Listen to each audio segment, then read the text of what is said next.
All right, if you're ready, I am. Again, Quinton Lucas, Mayor of Kansas City. Thank you for making time for us. One little first bit of breaking news. The Kansas City, Missouri Health Department has announced an outbreak of COVID-19. There are 200 persons infected. This is in connection with the Aspen Paper Products plant that is in East Kansas City. 200 people at the Aspen Paper Products plant in East Kansas City. We are not talking about COVID-19 as much as we were just a week ago, but it continues to be a very significant challenge. And I think certainly this outbreak shows us that. The health department is working on different mitigation tactics, including contact tracing and follow-up with the firm itself. I believe it employs roughly 850 people. The plant is in the 3rd District of Kansas City.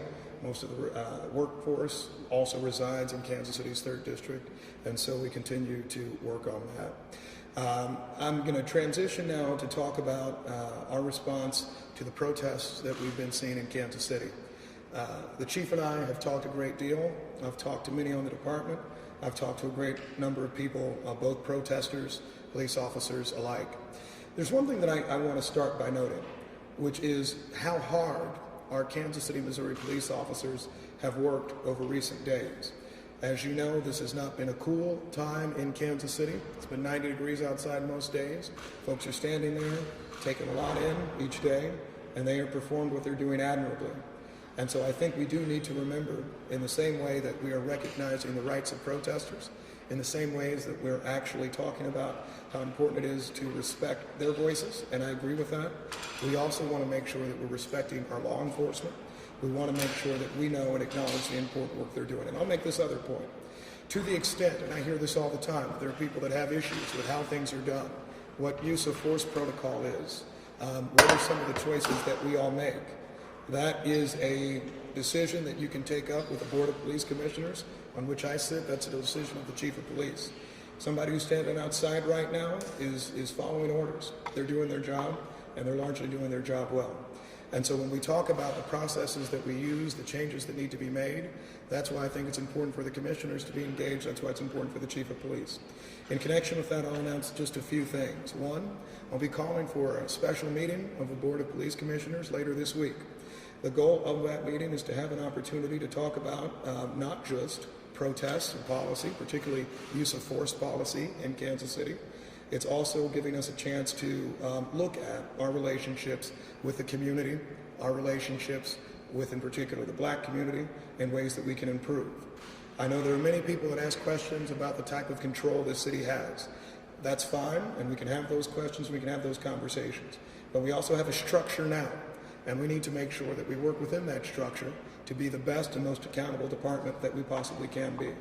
As part of that, I want to commend the Kansas City Chief of Police, who's done a fantastic job in speaking to me and reaching out to me and being available. He does the same for the Board of Police Commissioners, and we expect to have further review in connection with that later this week. Another thing that I wanted to make sure that we discussed was the issue of body cams. Today, my office was in touch with the offices of both Senator Josh Hawley and Senator Roy Blunt in connection with our efforts to get further federal funds and grants to help support at least procuring some number of body cams, even in a pilot program for the city of Kansas City, Missouri. Why are we asking for federal funds versus funding it itself? I'll be very honest. Our budget is strained right now. I'm not lying, we're kind of broke. But that doesn't mean that these are not very important. We understand that there is a path through the federal process at which we could try to fund body cams. Both the department supports body cams, the city council, my office certainly does, and we do agree with so many who have protested, so many who have spoken, and agree with the fact that it's time to get this done. One other issue to talk about, and that we've heard much about from protesters, includes the question of accountability. Accountability both day in and day out in Kansas City, but also as it relates to this protest. It's my understanding that there have been any number of videos that have appeared on social media, in the press. Some have been sent directly to my office, some have been sent directly to the Kansas City Police Department. In connection with review of any incidents, we are continuing in what we already have, which is a memorandum of understanding with a number of different agencies to ensure that any incidents of either alleged or perceived misconduct are reviewed by independent sources. That includes both a relationship with the Jackson County Prosecutor's Office, the Federal Bureau of Investigation, and the United States Attorney's Office for the Western District of Missouri. Today I had the opportunity to talk to the special agent in charge of the FBI's Kansas City office, who said he is willing to work with us for any independent review of any incidents that either the department or the public finds to be concerning. And I want to make this clear. This is not us saying that there was an individual officer in a certain situation that acted improperly. What we're saying is that we're establishing a process for any incidents in which the public has significant concerns for those to be reviewed by an independent source, and for us to be able to make sure that we are doing the review that is necessary so people know that we're following good policies and good rules. That also includes a review of our own policies as relates to things like use of force, etc. And then I'll make a final point, and that is that we've recognized that in cities that have been able to quell concerns, that in many situations there has been an officer who has served as a liaison to protesters. In my conversations with Chief Smith, he's been willing to appoint an officer in that position to make sure that before things may get acted up, before people may have concerns, we're in a position to say, hey, look, we just want to talk to you. If you're looking to try to march all around the city, maybe you can talk to a police officer first, and we can say, hey, let's find a way that we can do this safely. There are rules in Kansas City. We will make sure those rules are followed. But at the same time, we also want to make sure that people have a right to speak. And I would contrast what you're hearing from our department, from our city, with what you're seeing actually in Washington, D.C. right now. What you're not seeing here is a declaration of martial law. You're not seeing tonight a declaration of a curfew. And you've seen the police department day in and day out react and try to do what's better in the best interest both of their own officers and officer safety, but also in the best interest of protesters and the public. At a certain point, the Country Club Plaza needs to reopen. We need to let the businesses do their work. But we also want to make sure that we are doing the important work to make sure we have a city that's more equitable, that addresses long systemic concerns relating to brutality, and frankly, that we have officers that are safe because we're not starting in an adversarial relationship. Instead, we have one that's positive. I said more than an hour ago that de-escalation is key for us. De-escalation is key in Kansas City. De-escalation is key in our country. I want to say how proud I am of this department today. You are not seeing this in many places around the country. You are not seeing, I think, almost any police department or any mayor go through some of the efforts we've taken in recent days. Yesterday, Chief Smith and I met with protesters. I then spent more time with them in the evening. I listened to them, I talked to them, and frankly, I too was disappointed that the evening didn't end how any of us wanted it to end. I would like to see something different tonight. I would like to see something different throughout the week, and I would like to see something different for as long as this goes. There is no reason, when everybody agrees that what happened in Minneapolis was a tragedy that should never be repeated, when everybody agrees that we want good accountability, and when everybody agrees that we should make sure that good officers and our community have the chance to build a safer Kansas City. Something that has been under-discussed this week is the number of homicides that we've had in Kansas City, the number of shootings that we have in Kansas City. We continue to have significant challenges as to how we can make our community safer. A fundamental part of how we make our community safer is trust. And it's that trust that relates not just to times of protest, but times of police traffic stops, times when people are growing up and saying, do I trust that officer who's knocking on my door trying to solve a crime? The reason we're taking these steps, and I think they are ambitious ones, and frankly, I'm praying that they all work out well, is that we need to build that trust to solve crimes in this city, to make sure that every life in our city is not cut short by violence, is not cut short by a shooting, and that we don't see the types of homicide numbers that we've tragically seen 4 months into this year. So I want to say thank you to the many Kansas Cityans who have made their voices heard, but who've done it peacefully. We want you to continue to do so. To those people who are protesting, who probably aren't watching you on TV, but will hear about it later, I say, look, we have gone a long way to make sure that we can work together. We have answered questions as they relate to accountability. We've answered questions as it relates to having the space to breathe, having the space to protest, having the space to share a message. And we have gone a long way in making quick and instantaneous changes. My own conversations with our offices of our United States Senators. I'll have a resolution in City Council this week as it relates to body cameras. our ongoing efforts to make sure, and this is an area that we're working on with the Kansas City, Missouri Municipal Court, to make sure that we will have a situation to measure whether cash bond is something that we may be able to eliminate for a set of future offenses. These are large and bold steps. Sometimes this is the work that takes a year, and we're doing it within days. That's because the Kansas City Police Department cares. That's because the mayor's office cares. That's because the city cares about our community being safe and our community being able to trust our police officers. And I'll make one final point, and then I'll break for questions. And that's this. Last night, around America, we saw a number of tragedies. Included in that was the shooting of 4 police officers in the city of St. Louis. That sort of violence is unacceptable. It's heartbreaking, it's distressing, it's disappointing, and it's the sort of thing that I never want to see us get to in Kansas City. So as I look to that incident, as I look to the murder of a police officer in Las Vegas in connection with protests, as I look to the death of protesters, one in Louisville, Kentucky, I want to see that we avoid that in Kansas City. And thus far, we've been able to. And I commend the work of our police department and our protesters in making sure that that's been the case. But we take this step now to make sure that we can ensure we have this ongoing peace. I don't want the Louisville story, I don't want the St. Louis story, the Las Vegas story to be one that we see in Kansas City. We don't need to have incidents like this. We can protest peacefully. We can have police be present and called when needed, but we can also support everybody who is important in this process. And I thank our police officers for the hard work they do, and I will make sure that we listen to the protesters for the important messages that they're sharing. And on the political side, and on the police commissioner's side, we will do the important work that we can do to reverse what have been decades, generations, and centuries of inequality that have built the system that so many people have concerns with now. With that, I'll break for any questions. Mayor, are you saying that the FBI is looking at allegations of Kansas City police brutality and looking at videos of such? No.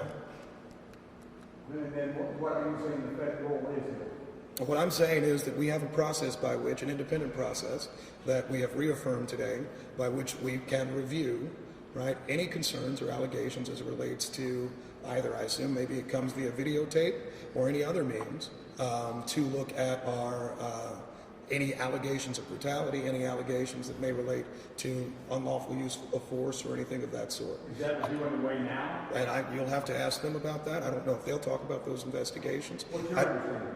What's that? Sir, what's your understanding? Well, you know what, Michael, what I've understood and what I've talked to the chief about and others is that if we have a complaint, there is a way in which that complaint can get reviewed. That complaint will be reviewed independently, and as I understand it, to the extent that there are complaints, they will be reviewed that way. And you are satisfied with the performance of Chief Smith? I am satisfied with the performance of Chief Smith. You know, we have all had a challenging several months.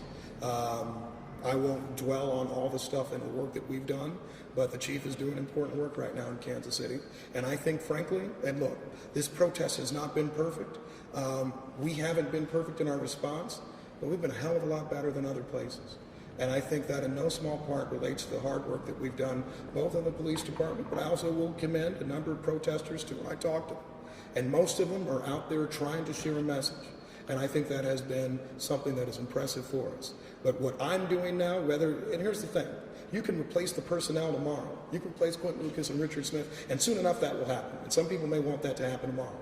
But what we're trying to do is make sure that we show a template that can be repeated around the country, and frankly that we are changing policies for the better so that you have de-escalation, so that you have good community police department relations. That's why we're taking these steps now.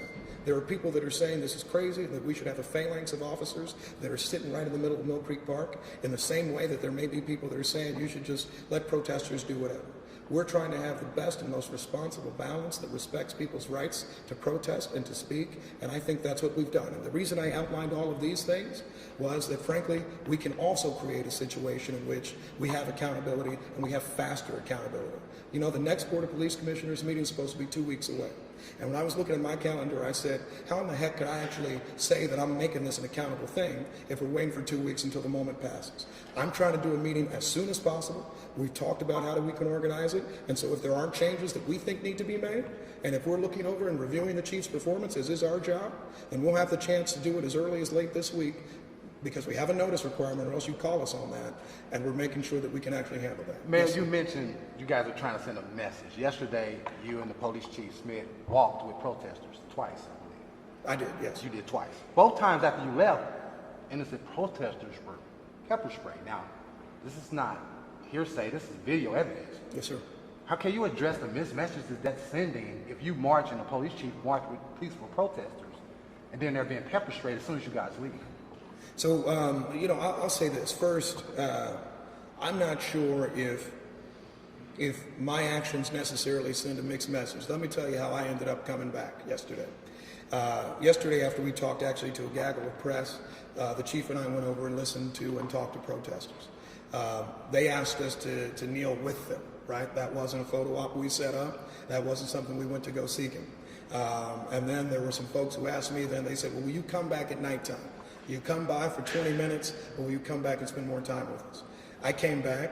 The chief can probably tell you, I did not call him in advance or anybody in the Kansas City Police Department. I just showed up. I showed up and started talking to them. I actually came in the back way and started talking to protesters. There were several folks that said, well, will you walk with us? Again, not telling them anything under the sun. I said, I will walk with you. And I got to listen to a lot of people say a lot of different things. Some were angry about an individual situation in their own lives. Some were asking for what they perceived to be justice on any individual situation. And I thought that was important. I thought it was powerful. I had the chance to speak, standing on the fountain. I had all that work. I know you have a question in that. Just let me get my thing, right?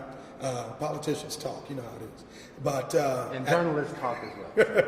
But at the end of it, I said I had to go.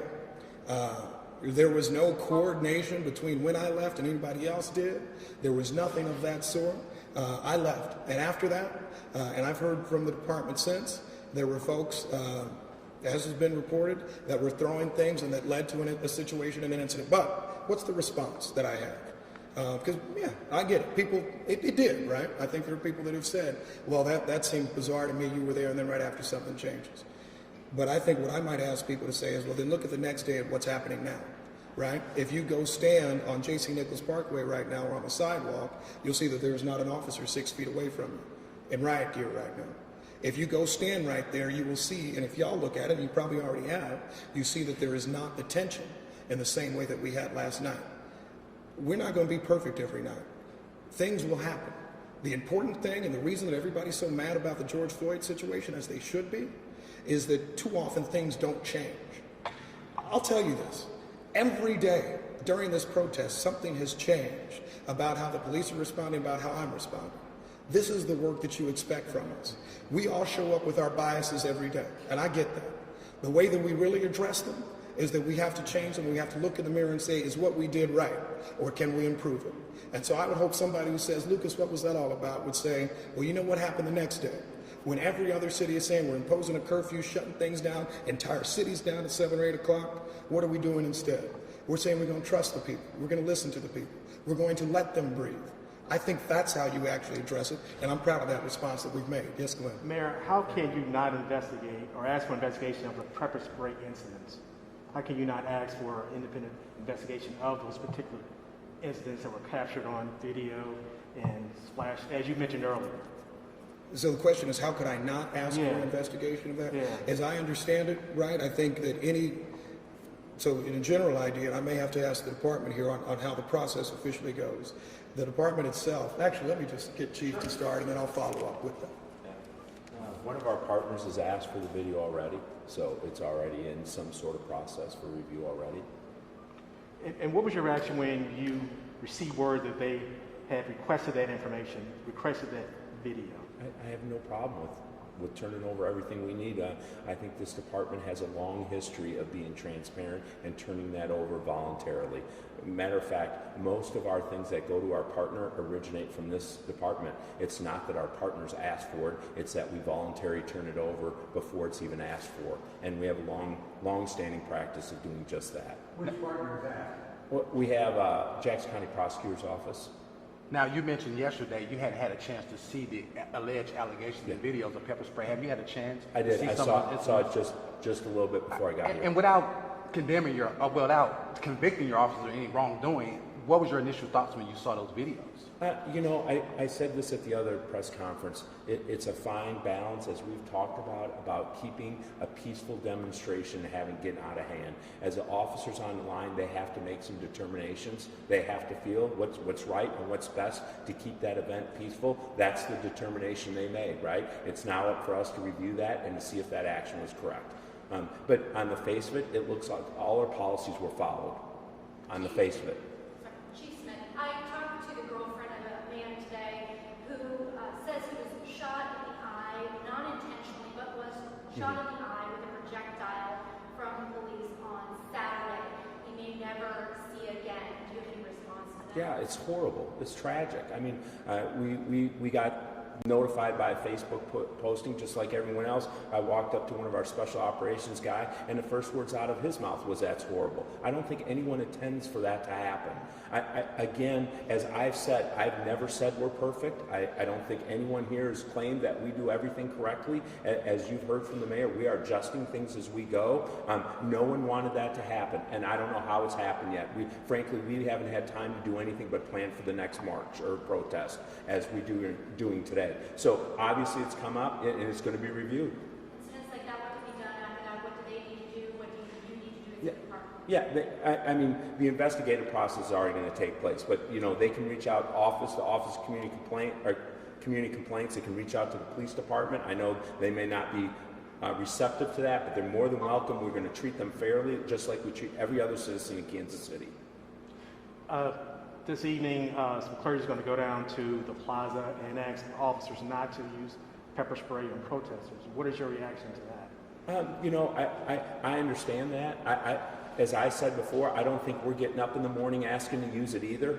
I think we have to use that as a response to something else happen. I think we're all praying that there's no violence tonight, whether it's rocks or pepper spray. I hope there's nothing out there tonight. Chief, are your guys on the front line or at the protest, are they required to wear their badge numbers when they're out there?